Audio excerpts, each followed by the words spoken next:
होना पड़ेगा। ठीक है सर, लौटता हूं मैं आपके पास, मैं आता हूं आपके पास, छोड़नी पड़ेगी। ठीक है। शांति प्रसाद भट्ट जी, भाई कांग्रेस कह रही है कि हम ये मुद्दे उठाने वाले हैं, सरकार कह रही है कि भाई आप लेकर आइए, जो मुद्दे आप लेकर आएंगे हम उस पर चर्चा के लिए तैयार हैं, आपको जवाब दिया जाएगा। लेकिन कैसे देख रही है इस पूरे मामले को? आपको लगता है कि ये जो सदन है सुचारू रूप से चल पाएगा?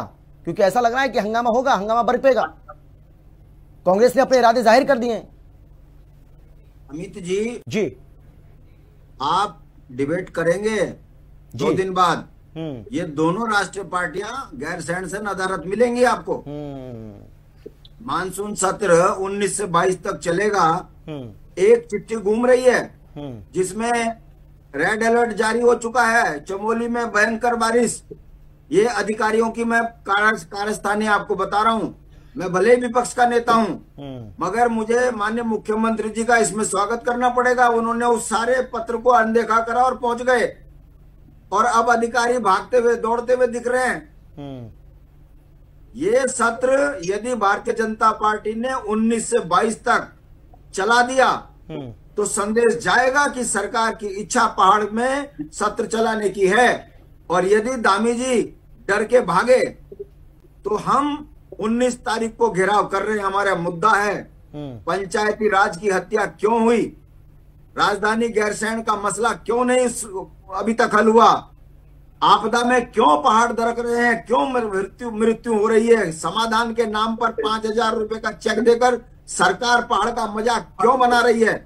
इनको हम अपना मुद्दा बना रहे हैं। और हम पूछेंगे माननीय दामी जी से कि ऑल वेदर करके आपने सरकार 2 बार बनवा ली, मगर इस ऑल वेदर का जो जुलूस निकल रहा है इस सत्र में, बरसात में, इसका जवाब दें। कहने का मतलब है अमित जी ये नौटंकियां हम देखते देखते बुढ़िया गए। कांग्रेस भाजपा पता नहीं चलता कौन कांग्रेस है कौन भाजपा है। इस पंचायती राज में गोलियां चलना, लाठियां चलना, लोकतंत्र की हत्या होना, ये लोकतंत्र में बस इतना बाकी देखना रह गया था। नैनीताल में पहाड़ की जनता ने ये। तो शांति प्रसाद भट्ट जी, ये पहली बार हुआ है क्या? ये कांग्रेस के समय में नहीं होता था? आप तो इतने वरिष्ठ नेता हैं सर, आप तो सरकार में भी शामिल हैं, आपको तो पता होगा। आपकी पार्टी। हाँ जी, मैं एक को बोलूं तो बोलूं, मैं तो दोनों को बोल रहा हूं। मैं कहाँ कह रहा हूं कि दोनों, ये तो दोनों मौसेरे भाई हैं आपस में। अगर आज अगर भारतीय जनता पार्टी की सत्ता है तो कांग्रेस जरूर बोल रही है, मगर ये चरित्र तो कांग्रेस का ही डेवलप किया हुआ है, ये किसी से छुपा नहीं है। मगर पंचायतों में जिस तरीके से जुलूस जनता का निकला है, जनप्रतिनिधियों का निकला है, पहाड़ की जनता ने नंगी आंखों से देखा है। और जिस तरीके से हाई कोर्ट ने कहा कि 6 तारीख का डिसीजन बिल्कुल सही है, जिसके डबल जगह वोट होंगे वो नहीं लड़ सकता, इसके बावजूद भी जब हाई कोर्ट ने कहा कि राज्य निर्वाचन के ऊपर छोड़ा, तो आप देख लीजिए भारतीय जनता पार्टी के ब्लॉक प्रमुख और जिला पंचायत वो बन गए जिनका शहर में भी वोट है और पहाड़ में भी वोट बन गया। तो क्या राज्य निर्वाचन आयोग ने सरकार की तोते की तरह काम नहीं किया? अब जब रिट पड़ेंगी तो ये सब बर्खास्त होंगे। कहने का मतलब है दामी जी अपनी इच्छा शक्ति जताएं। आप गैरसैंण में कह रहे हो कि हम अग्निवीरों को 10% आरक्षण देंगे। आपने मजाक बना रखा है आरक्षण के नाम पर। आपने राज्य आंदोलनकारियों को कितना आरक्षण दिया, इस पर आपकी बोलती बंद हो जाती है। और जब आपसे राज्य समझता नहीं है तब आप कहते हो हिंदू धर्मांतरण पे हम जो है गैंगस्टर एक्ट लगाएंगे। ये मजाक है। ये उत्तराखंड के गैरसैंण में जाकर आप उत्तराखंड की जनता को दोगे। कहने का मतलब है ये दोनों राष्ट्रीय पार्टियां छद्म युद्ध करके उत्तराखंड की जनता को लूट रही है। उत्तराखंड बेरोजगारी से परेशान है। उत्तराखंड में पलायन बदस्तूर जारी है। उत्तराखंड के बुनियादी सवालों पे काम हो नहीं रहा है। सरकार आपदा के नाम पे 5,000 का जुलूस निकालती है और पंचायतों में करोड़ों रुपए की खरीद फरोख्त करती है। इस मुद्दों को दबाने के लिए धर्मांतरण। अरुण जी आप बोलिए, आपने तीनों को सुन लिया, बारी बारी से सबने अपनी बात रखी है। लेकिन सवाल यही है कि कांग्रेस पार्टी तो ये कह रही है कि भाई आपने इतना छोटा सा सत्र बुलाया है, मुद्दे इतने सारे, अब इन 4 दिनों में आप क्या क्या कर लेंगे?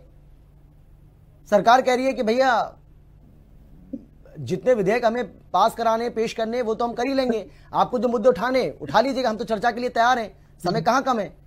आप मुद्दे पर बात करेंगे तो समय कम पड़ेगा ही नहीं, लेकिन आपको हंगामा करना है तो समय भी कम पड़ जाएगा। अमित भाई जी देखिए, संवैधानिक रूप से बड़े हाउस में साल भर में मिनिमम 90 दिन और छोटे हाउस में साल भर में 60 दिन कम से कम सत्र चलना चाहिए। लेकिन पूरे देश में जो संवैधानिक मान्यताएं हैं या हम कहें उससे धीरे धीरे किनारा कर लिया गया, और इसीलिए आप देखेंगे तमाम विधानसभाओं के आप मामले उठा लीजिए, सब जगह सत्र की अवधि लगातार कम होती गई है। यहां तक कि लोकसभा और राज्यसभा में भी सत्र की अवधि पहले से कम हुई है। जैसे पानी, बिजली, सड़क, स्वास्थ्य, शिक्षा, ये हमेशा ये समस्या आती है। विधायक इन मुद्दों पे बात करते हैं, लेकिन एक नया मुद्दा, क्योंकि ये मानसून का समय चल रहा है, इस समय आपदा एक और बड़ा मुद्दा है, तो आपदा में भी बात होगी। और केवल ऐसा नहीं है जिन जगहों के नाम हम पौड़ी, पिथौरागढ़ या चमोली में जो आपदाएं आई है उन्हीं पे बात होगी। तमाम जगह आपदा आई है। पहाड़ में जब बारिश ज्यादा होती है तो मैदानी क्षेत्रों में पानी भरता ही भरता है, बहुत सारे गांव जलमग्न है। हम मैदानी क्षेत्रों के जो 4 जिले हैं उनकी बात करें तो उनमें बहुत सारे गांव जलमग्न है, कई जगह खेत बह गए, कई जगह घरों में पानी घुस गया, तो वो तमाम चीजें सत्र में आएंगी। लेकिन चूंकि सरकार बिजनेस पे ध्यान देती है, उनके अपने विधायी कार्य पूरे कराने पड़ते हैं, तो उनको ये लगता है कि इतने दिन में काम हो जाएगा। और दूसरी बात, मुझे पिछला सत्र याद है जो होना था वहां गैरसैंण में और बाद में देहरादून, तमाम विधायकों ने, चाहे वो सत्ता पक्ष के हो या विपक्ष के हो, उन्होंने लिख के दे दिया कि गैरसैंण ना कराया जाए, देहरादून कराया जाए। और इस वक्त भी यही खबर मिल रही थी कि बहुत सारे विधायकों ने विधानसभा अध्यक्ष को यह लिखकर दिया कि सत्र देहरादून में आहूत किया जाए, क्योंकि इस टाइम मानसून की स्थिति है, आपदा आई हुई है, तमाम जगह सड़कें टूटी हुई है। लेकिन उसके बावजूद अगर सरकार ने यह निर्णय लिया, क्योंकि गैरसैंण हमारी प्रतीकात्मक राजधानी भी है, उत्तराखंड के लोगों की जनभावना भी गैरसैंण से जुड़ी हुई है, बिल्कुल, तो अगर सरकार ने इस वक्त पर यह निर्णय लिया, निश्चित तौर पर यह साहसिक निर्णय है। और मैं शांति भाई की बात से बिल्कुल समर्थन करता हूं कि यह वास्तव में साहसिक निर्णय है। लेकिन स्थिति यह होती है कि हमने तब भी गैरसैंण के अंदर गए, हम लोग जब पहली कैबिनेट मीटिंग कांग्रेस के विजय बहुगुणा के समय में कैबिनेट मीटिंग हुई थी एक स्कूल के अंदर, उसके बाद हरीश रावत के जब मुख्यमंत्री थे तो टेंट में सत्र हुआ था, तो हम तब भी गए थे और आज वहां अपनी भवन बन गए, हम तब भी जाते हैं। लेकिन स्थितियां कुछ नहीं बदली, पहले भी लोग वहां से जल्दी भागने के चक्कर में रहते थे और आज भी वही स्थिति होती है कि अंतिम दिन और अंतिम सत्र नहीं। ये स्थिति हुई पिछले सत्र में, जब हम पिछली बार गैरसैंण गए थे तो नगर निगम एक्ट और जो और नगर पालिका